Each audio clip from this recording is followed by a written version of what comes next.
نادان دوستوں سے بچاؤ۔ ایک شخص کے پاس ایک گدھا تھا، وہ اس گدھے پر سواری کرتا تھا۔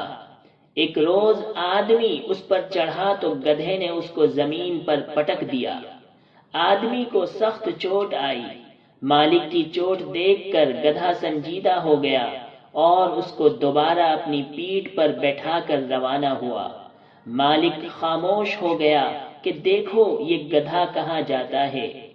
گدھا اس کو لے کر سیدھا اسپتال پہنچا۔ آدمی کے محلے والوں کو جب معلوم ہوا کہ گدھے نے اس کو پیٹھ سے گرا دیا تھا اور اس کے بعد اس کو اٹھا کر اسپتال لے گیا، تو انہوں نے اس آدمی کو مبارکباد دی کہ تم بڑے خوش نصیب ہو کہ تم کو ایسا اچھا گدھا ملا ہے۔ آدمی نے کہا، ہاں گدھا تو اچھا ہے، مگر وہ مجھ کو جہاں لے گیا وہ مویشیوں کا اسپتال یعنی جانوروں کا اسپتال تھا۔ یہ ایک تمثیل ہے جو یہ بتاتی ہے کہ اخلاص کے ساتھ عقل بھی ضروری ہے۔ آدمی اگر بے وقوف ہو تو اس کا اخلاص بھی ویسا ہی ہوگا جیسا مذکورہ گدھے کا اخلاص۔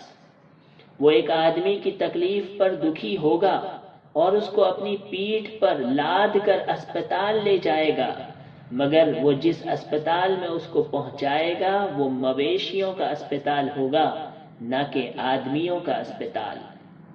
بدقسمتی سے موجودہ زمانے میں ہماری قوم اسی قسم کے مخلص نادانوں کی مہربانیوں کا شکارگاہ بنی ہوئی ہے۔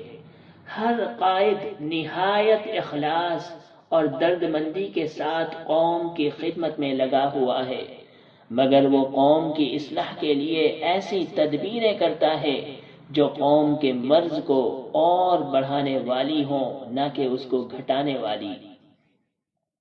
ہماری جدید قومی تاریخ کا سب سے زیادہ المناک واقعہ یہ ہے کہ ہر قائد کو یعنی ہر لیڈر کو لاکھوں اور بعض اوقات کروڑوں ساتھی اور بے شمار اسباب و وسائل ملے۔ ہر قائد اپنے مقررہ نشانے کو حاصل کرنے میں غیر معمولی طور پر کامیاب رہا، مگر اس کے باوجود قوم کی مغلوبیت اور زبوں حالی میں کوئی کمی نہ ہو سکی، بلکہ مسائل یعنی پرابلمز کی پیچیدگیاں دن بدن بڑھتی چلی گئی۔ شاندار کامیابیوں کے باوجود شاندار ناکامی کی وجہ وہی مخلصانہ نادانی ہے۔ ہر قائد قوم کو اپنی پیٹھ پر لاد کر اسپتال پہنچا رہا ہے، مگر وہ جس اسپتال میں پہنچاتا ہے وہ مویشیوں کا اسپتال ہے، اور ظاہر ہے کہ مویشیوں کے اسپتال کے علاج سے انسان کا مرض اچھا نہیں ہو سکتا۔ چھوٹی سی بات پر لڑ کر بڑے نقصان کو دعوت دینا، ایک معمولی مسئلے کے نام پر ادھم مچا کر دوسرے ناقابل حل مسائل کھڑے کر لینا، جلسے جلوس کے تماشوں کو عہد ساز اور